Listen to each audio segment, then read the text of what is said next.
Hello, how you doing? I'm Craig Parkinson. You are listening to the Two Shot Podcast. Sit yourself down, pop the kettle on. We're going to have a nice old chat. Who's in with this week? I'm going to tell you right now.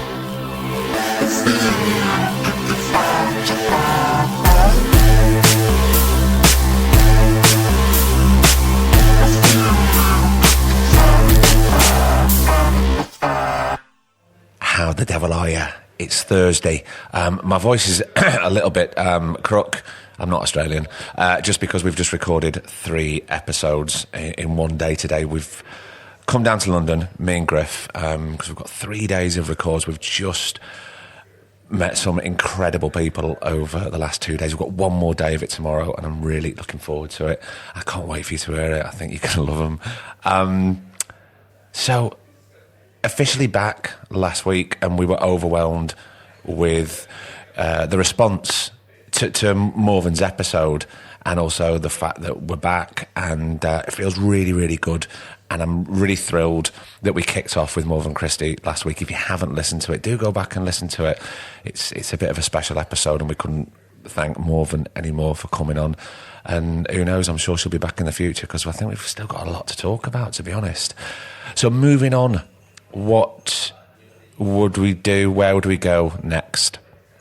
And as you know, I'm working up north at the moment in Manchester, and one of my favourite musicians was on tour. Well, she is on tour. And I looked at the dates. I thought, is she doing Manchester? Of course she is. Can I go? Of course I can't. I'm working. But I did realise that I had one day off. And she was playing a gig at the Trades Club in Hebden Bridge, which, if you've ever been there, excuse me, you'll know that it's a very magical venue. It's spit and sawdust. It's everything. It's such a brilliant, intimate space. And the very lovely Tom Rose from Reveal Management, and it was sold out. So I got in touch with him and I said, "Is there any chance I could buy a ticket? It's just, it'll just be me coming." And he went, "Look, I'll do you a favour. I'll put you on the guest list," which I'm so grateful for Tom doing. And then I was telling a friend of mine that I was going to see Jonas Policewoman, and she said, "You should ask her on the podcast." And I went, "Are you kidding me? She's so busy all the time. If she's not touring, she's releasing albums, and she won't have any time for me." And anyway, I plucked up the courage, and I got a message to Joan, and they agreed. She agreed. Now, they said we can give you about 35 minutes-ish. Now, normally, whenever we get asked to do any press junkets, or can you do 25 minutes with this person, can you do half, we turn it down, because there's no point. I can't get the way I conduct the podcast, I can't get to who that person is in that amount of time, so I kind of turn it down, because it's no good for anybody. It's certainly no good for you either. But because this was Joan, I thought, well, I've got to do it. But what I've got to do is I can't go in there and do what I normally do a little bit of research, and then we just free flow and we find out who this person is through a very sort of organic, natural conversation. So I had to figure out how I could structure the conversation and get it down to 35 minutes. And I was laying in bed, and I wasn't sleeping, and it came to me, and I thought, right, well, that's what I'm going to do. I'm going to do something that's going to link parallels to... Why am I talking like... Look, you're going to hear this. Anyway, I just want to give you a bit of background information of why I've structured this interview into a slightly different way, but hopefully it still has the sort of the Two Shot Podcast flavour to it. I think it does. And I'll be honest, for the first few minutes, I was a bit nervous for the very first time. God knows when I interview a chef, I'll be a gibbering wreck, because it's chefs and musicians. That's who I look up to. So we went down to the Trades Club. We met Joan. Joan had the incredible idea, which would usually be producer Griff's idea. It was quite a nice afternoon, early evening, and we went outside by the canal in Hebden Bridge. Griff set up his lovely new microphones and we sat down with the incredible Joan as policewoman. This is episode 88 of the Two Shot Podcast. Enjoy. I'll see you at the end. Sorry for the rambly intro. To Manchester this morning, do some shopping, and I was just smiling. Yeah. And the lady said, "Isn't it lovely?" I said, "Everybody's so happy." Yeah, it's so it makes good. such a difference. Instead of everybody's dreary going in. What do you want? What do you want? I know. It just gets you down. And life's hard enough, Joan. Do you know what I mean? I agree. I agree. It's why lots of people move to LA. I don't want to live there, but I get why they move. I get that because I was talking about it the other day. Yeah. People getting up at like 5 o'clock in the morning, going for a big old hike in the sunshine, and before 10 o'clock you've done half the shit that you would do and take you till 2 o'clock to do. Yeah. So it's perfect. Yeah. Have you ever lived in LA? No, I lived in New York. Okay. For about 7 months, and I loved it. But it was from November over to like so April or something. About it was that. just fucking the worst. The worst worst months. time. But it was freezing. Yeah, it's horrible. But I did like the fact that I could walk everywhere. Oh, come on. That's the best. It's my favourite thing, Yeah. and the people. Yeah. I do like talking to the people there. People are amazing. They Where are do you amazing. live now? At the moment, I live in Gloucestershire, in about half an hour from Bristol, Yeah. in the countryside. Okay, oh, nice. So it's kind of nice, but we lived in London for so many Yeah. years, and it just gets to you, and you just go, I'm falling out of love with these. Where are you now? Are you in, Yeah, I live in Brooklyn. I've lived in Brooklyn for over 25 years. Does it still reward you? I really love it still. I love it, yeah. I do so much touring that then when I go back, it feels peaceful. What, because of the chaos of touring? Yes, and I'm just used to New York and the pace of it. It feels calming to me. Yeah. I know it's because of my personality. It's just I do like to interact with other human beings. On a different level, Yeah. which is why if you went to LA, that would be a complete... Your face.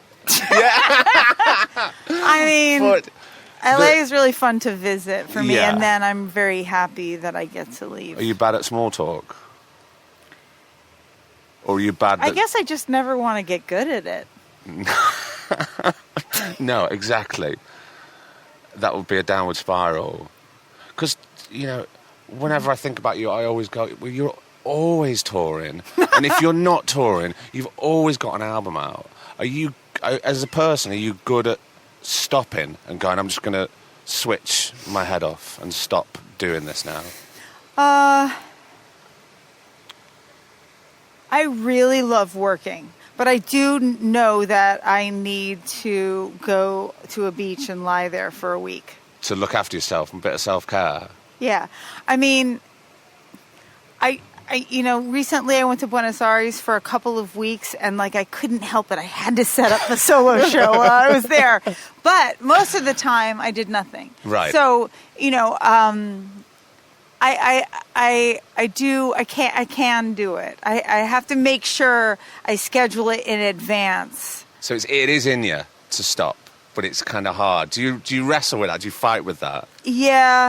Yeah, but thankfully I do love just lying on a beach and then getting in the water and getting out and lying on a beach. I really like doing that too. And just repeat to fade all day? Yeah. Yeah. But that's good because some people can't do that when they go on Yeah. holiday. They've got to do something. And I'm the same. I would quite happily, if I've got some books there, and can I just get some drink and some food, and that's fine. I'm happy with that. Yeah. But it is important to switch off. It really is. Otherwise, you're just going to burn out. Yeah, you're going to lose it. Do you look after yourself on tour? Yeah, I have to because I'm on tour so much. I have to. I have to eat well and exercise. Yeah. Or else I just won't be able to do it. No. I'm a perfectionist, and in order to do a good show, I have to be in good form. Yeah. So it's not really up to me. I have to just do the things that make me feel good enough to do a show that will make me happy about myself. Are you quite critical in that respect? Do you come off stage and think, yeah, I wasn't as on form there as what I was, or... I'm definitely better now, recently, in the past bunch of years, about how I feel about the shows. Why do you think that is? Why do you think it's changed over the past few years? I think because I've gotten better. Because I don't think I'm less critical. I think I just have figured out better how to do a show that I'm happy with. How did that come about? I don't know. I mean, I just, I try to always fix the things that I want to from the night before. And then, if you just do that every night, you're getting closer to perfection.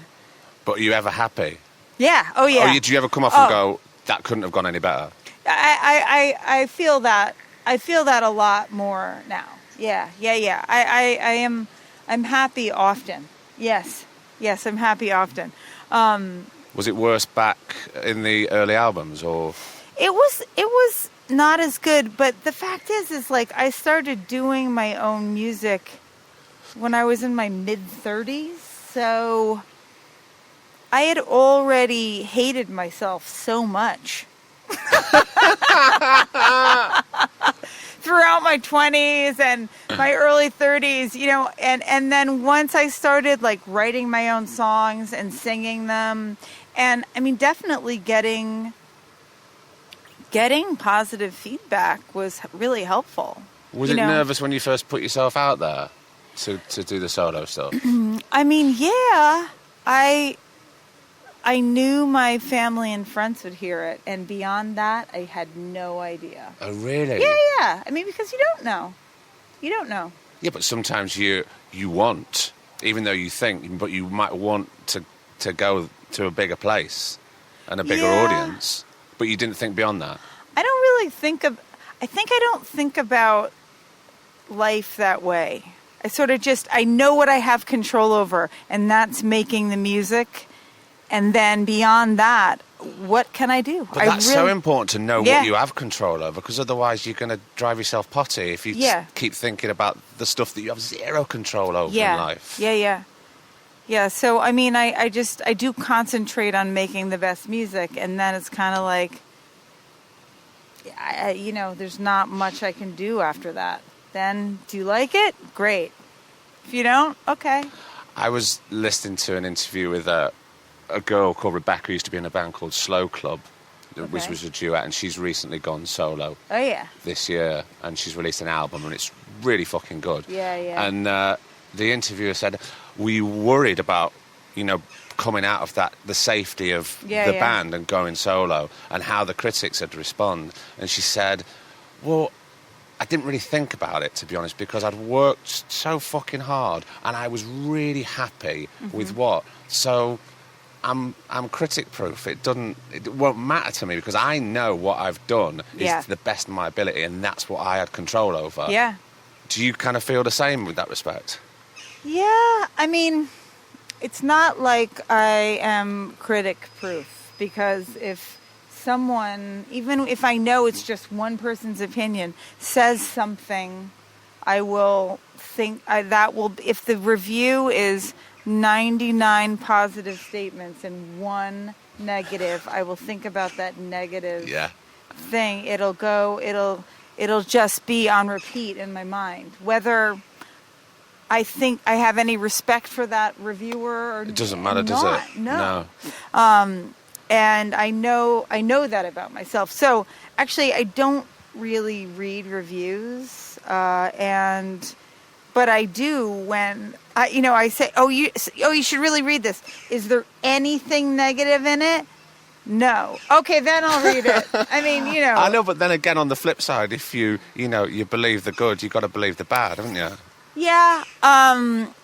I know how much I will be always thinking about making it better. So it doesn't really matter what anybody else says, does it? Well, I have enough bad in me. I don't need to help that. Yeah. Yeah, I don't need any help with that. So do you deal with that bad well within you? definitely it's better. Is that something you've really worked on, or it's something that's come naturally? Well, I mean, unlike my younger years, I actually enjoy being happy now. I do like feeling good, which is, I definitely didn't like feeling good at one point in my life. So I do make it so that I'm doing what I know what to do to make myself feel good, and I do like to feel good. That sounds really silly, but no, it doesn't, because that's part of the trick. If you know what makes you happy and what makes you feel good, you can do that. Because I'm going to talk about happiness. Like, I've brought you some presents. Should we have some presents? Presents? Yeah, should we have some presents? That sounds a good idea, do you think? Well, so, that's I was very, thinking, very sweet. I was coming to see you. So I thought, well, we're in the north of England. Okay. Right? And I was thinking about... Did you bring me a lamb? No, I didn't bring you a lamb. No. I can go and get one, because I've just passed a butcher's around there, and it's £99 for a full lamb. Oh, stop it. We can sort that out, I'm sure. I was thinking of a poet who's from the north. Oh, yeah. And he's my favourite poet from the north of England. Do you know that I love poetry? No. Okay. But I would have thought you would have done. It was I rolled the dice on that one. Yeah. So when he was 17, he was in foster care. He was in and out of the childcare system for a long time, and he got given his birth certificate, and his name wasn't the name that he's had for 17 years. So he wasn't Norman. For how many years? 17 years. So he wasn't Norman Greenfield. He was Lem Cisse, and he was British. Lem. He was British, and he was Ethiopian. Yes. So at 17, he started writing poetry as a cathartic way to get these thoughts out of who is he, where is he, what's from. And he started selling the poetry to the mill workers and the miners in Wigan. And then I was thinking about your work and the parallels there with the honesty and the brutality and the rawness of your stuff, and whether... Oh, look, there's the book. There you go. That's First of all, that is so beautiful. This. But I think you'll really enjoy it. So I'll pick you that up. That's present number one. Thank you so much. That's That okay. is so cool. Well, I love Kate Temper. I know. She's ridiculous. I know. What about her album? Oh, My God, it's so fantastic. she's just. There's no words for how No. amazing she is. Okay. But I was thinking thank about you. what he does for his cathartic way of getting his honesty out in his poetry. Do you think with your work there's some sort of, I'm not going to say therapy, but some kind of therapeutic way? Oh, sure. You can say therapy. I'm not afraid of that word No, or but any that's of that. not even for me to say. Well, yeah. I mean, But you get where I'm coming from. Yeah, of course. I feel like I write songs to figure out how I feel, really. Because I'm a very emotional person. Yeah. And often I'm just inundated with a lot of emotions, and it's hard to really make sense of all of it. But then when I start writing, it becomes really clear. And just become calmer. Yeah. And it sorts itself out somehow through the writing of music. Yeah, I can't really explain it, but it does work. Is it quite a natural thing? I mean, what I'm saying is, because you're sort of deciphering a lot of emotions out, is it hard to sort of streamline them into a song? If there's a lot of chaos in there? I find that, because when I'm writing, I'll just sort of get the basic idea down with, I'll just sort of jam, and record it all. And in that first, chunk that I do, there will be a lot of the song. Not usually a lot of the words, but some words, but a lot of the melody and a lot of the chord movement. And then it's just a a process of doing tons of editing. Yeah. And sort of like whittling it down and taking out what is unnecessary and adding transitions that work and stuff. And then the words always come last or take the longest. Right. Yeah. So, I mean, pretty often that's what it is. So it's just like a process of like getting it all out, like a free write or something, except in musical form. And then just, paring it down, taking out all the unnecessary stuff. So it seems to come pretty easily. The thing is like I end up singing all this stuff that I wish I could figure out. I end up singing all this stuff, all these words that I wouldn't actually be able to say.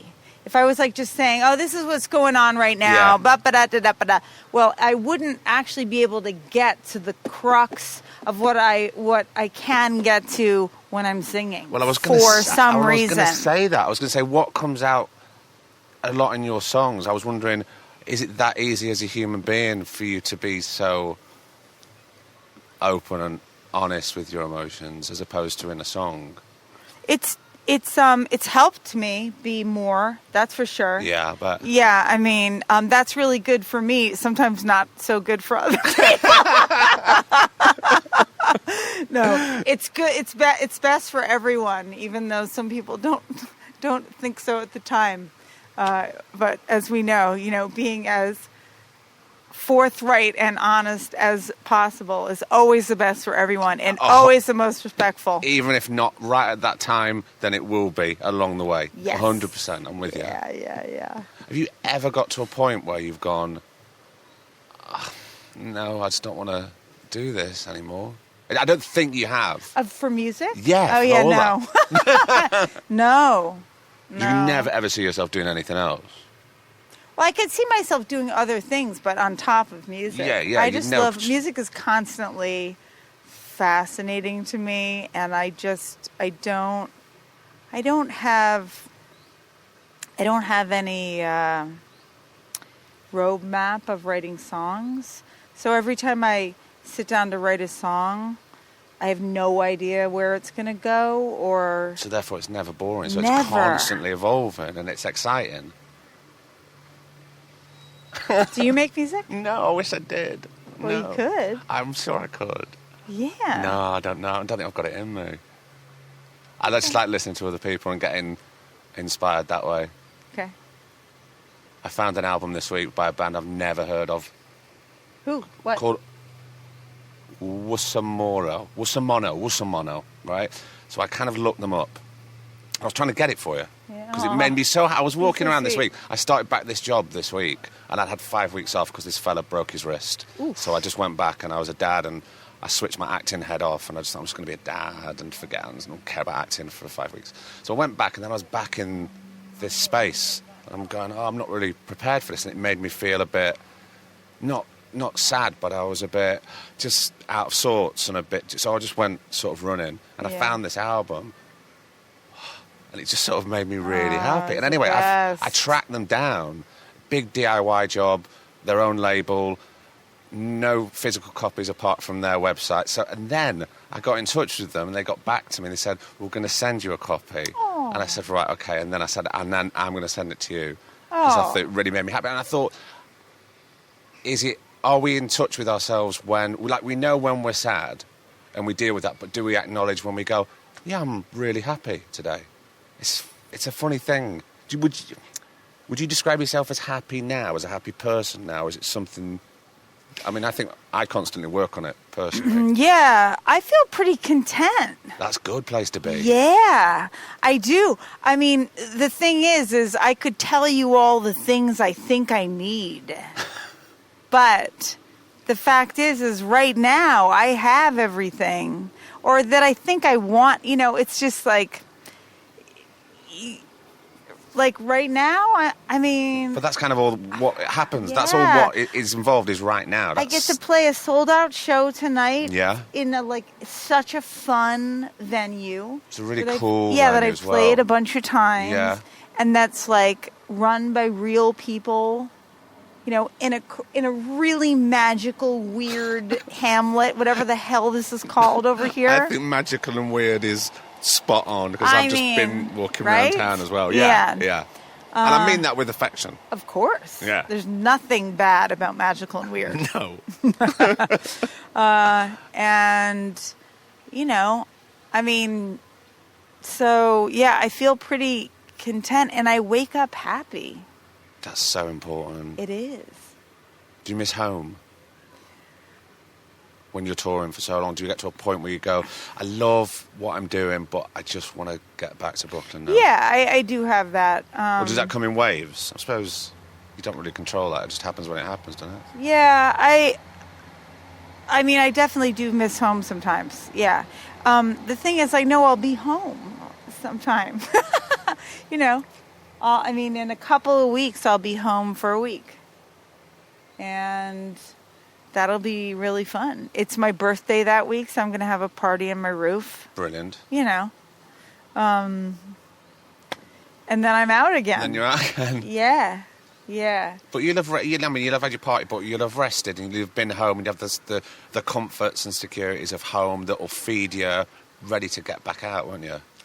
I mean, if I had 2 weeks, I would have that. 1 week is going to be a little bit crazy, but that's fine. I'll be able to just do all the things I need to do before I have to leave. And it's kind of better than nothing. Yeah. And I feel like I sort of figured out how to see everyone by just having a birthday party. Then everyone just comes to me. You get little snippets and snatch moments Not enough, with everybody. but, you know. Do you worry, Joan? Are you a worrier? I grew up with a worrier. My mom was a worrier of everything all the time. So I did a lot of rebelling against that, even though, you know, when you grow up with that, it's in you whether you like it or not. Yeah. My mum's a bit... I said to my mum, you're going to worry yourself into an early grave. It's not happening. Let's deal with what's happening. Exactly. Let's deal with what's happening right now. Yeah. And if it comes, then we'll deal with it That's as it's right. coming towards us. But let's not worry because it's way, way down the road yet. Yeah. Yeah. I also know that, like, the woman I grew up with was born during the Depression.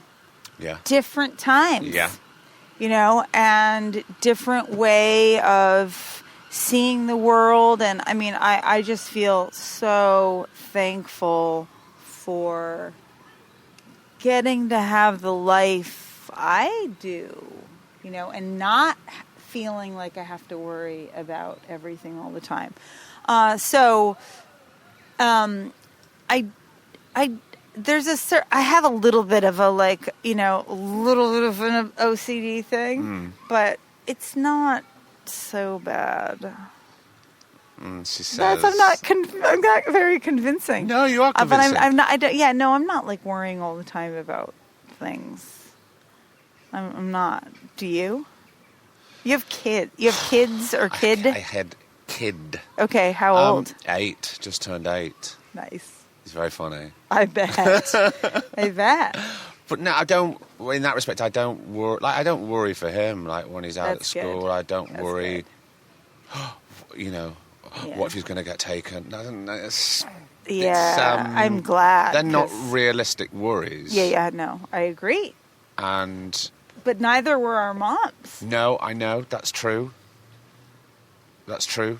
And I suppose whenever that worry comes up in me and I can feel it, I don't repress it because it's still going to be there. I kind of take it and try and throw it away because it's not going to be important to me. Yeah. And also, there's nothing you can do about it anyway. So then it becomes nothingness. It's a worrying of nothing. It's a Yeah. waste of time. Yeah, it's a waste of time. It's like getting angry. Yeah. I remember I used to get quite angry quite a lot, and I've just wasted my own time. Yeah, there. yeah. And I've just got myself angry. They're not bothered. That's just me that's being angry. I fucked myself up there. Yeah. So I'm much better with that now. That's great. Yeah. That's great. We're doing good. I don't want to waste time No, anymore. fuck that. Nah.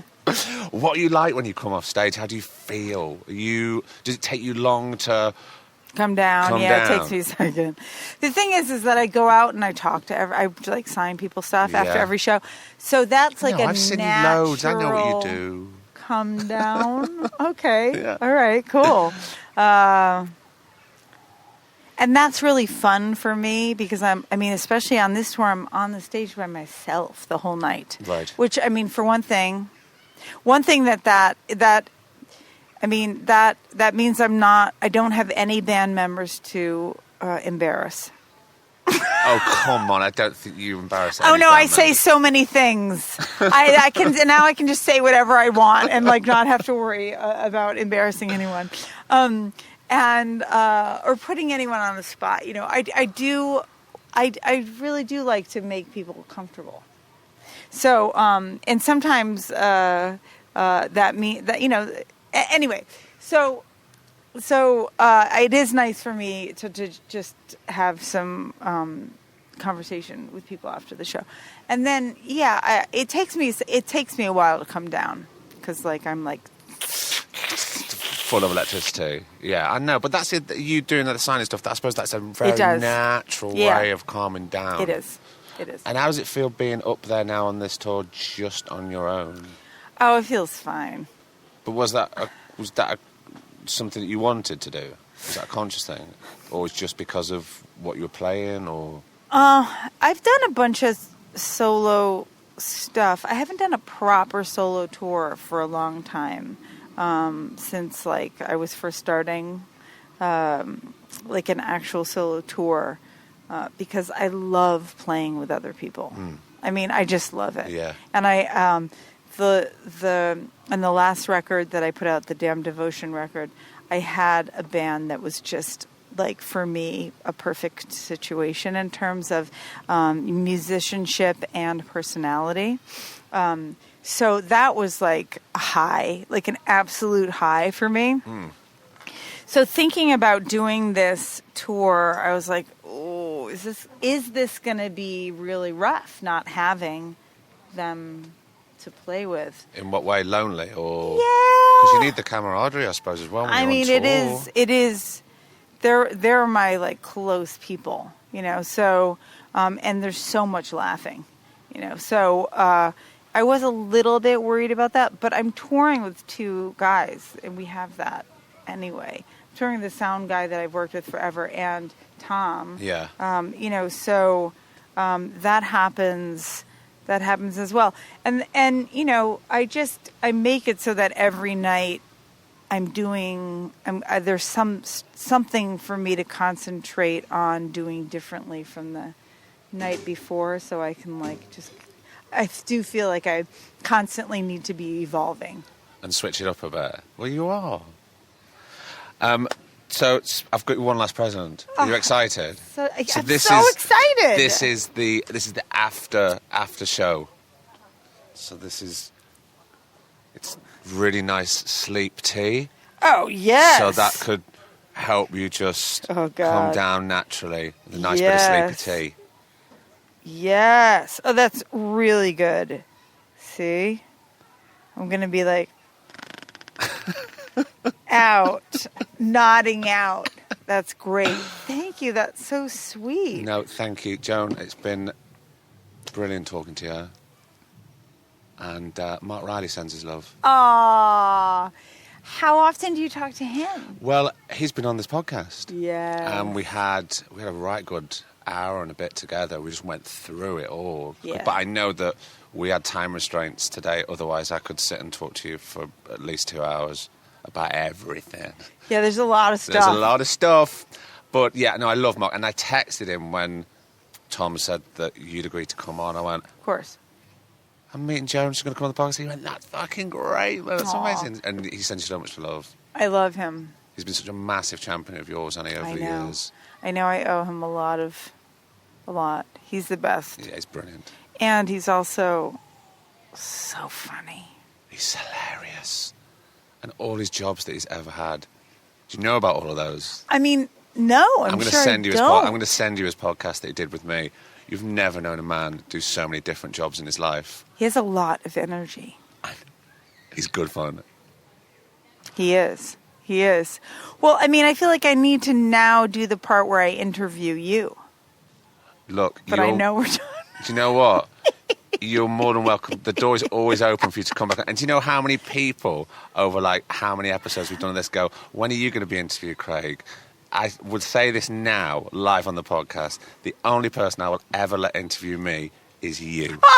Right? That's it. And I've turned down everybody. Okay. But okay. Usually actors who want to interview me, I said no. But no, you don't want an actor. No. But there we go, on record. I'll definitely let you do it. Okay. Joan, all right, thank you. I'm honored. I'm honoured. Thank you for this. You're so welcome. So cool. Have a brilliant show tonight. Thank you. We'll be stood somewhere nearby. Okay. All right. I expect you to, heckle me. I don't do that. Okay, I expect you not to heckle me. Expect that. Okay. I will do that. Okay, great. Okay? Okay. All right. Cheers. Okay. Bye. Bye. Thank you.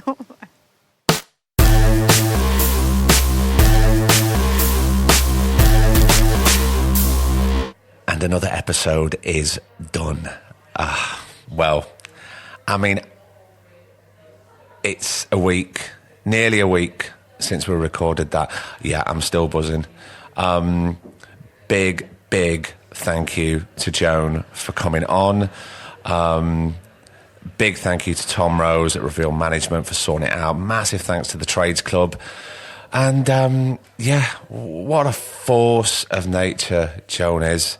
And it would have been very easy for me to ask certain questions to Joan that she's answered time and time again before, but I just kind of wanted to get an essence of who she is, and between the onstage persona and sitting down with Joan in Hebden Bridge, and I think we got that. And then me and Griff went off to a lovely fish and chip shop in Hebden Bridge. We sat by the canal, we had these fish and chips, and then we went, right, we had a quick pint, and we went and saw Joan as Policewoman, and it was the most stripped back gig she's ever done. It's just her, the piano and a guitar, and unlike me, it was producer Griff's first time, and he was blown away because it was stunning. A stunning gig. Obviously, first three songs, Niagara Falls, I'm sort of crying like a bambino, but in a very good way. It's a fantastic gig, and she is on tour at the moment. I want to give you the tour dates. So, where are we today? It's Thursday, July 11th. If you're in Manchester, she's playing Royal Northern. Then she pops over to the Liberty Hall in Dublin on the 13th. 14th July, she's Letterkenny. The 15th, she's in Galway. 16th, Cork. 17th, Waterford. And then August, she goes to Europe. So she's in Germany for a couple of dates. Then she's in Belgium. And look, listen, go to jonaspolicewoman.com. There you'll find all her tour dates, and you can pick up the incredible Joanthology 3-set CD that's out now. There's also a fantastic live at the BBC sessions vinyl CD download. Get it in your ears. If you don't know who she is, go back, start with Real Life, work your way through. I'm jealous if you don't know, because you've got all this to come. It's the gift that keeps on giving. What else do I have to say? Oh, by the way, at the end of the gig, and yeah, I am proud of this, she was thanking the staff at the Trades Club, her management, and then she thanked the Two Shot podcast for an interview. And she said, look, me and Craig could have spoke for 12 hours, and that is the best review I've ever had. And I turned to Griff during it, and I said, well, we might as well retire now. No point carrying on. We've peaked. We haven't. It's fine. We'll be back next week for episode 89. Until then, thank you so much for downloading, and enjoy your week. Until then, I've been Craig Parkinson. He's been producer Griff, and this has been the Two Shot Podcast. Take care. The Two Shot Podcast is presented by me, Craig Parkinson, recorded and produced by Thomas Griffin for Splicing Block. Our music, our brilliant music, is courtesy of Then Thickens. Cheers.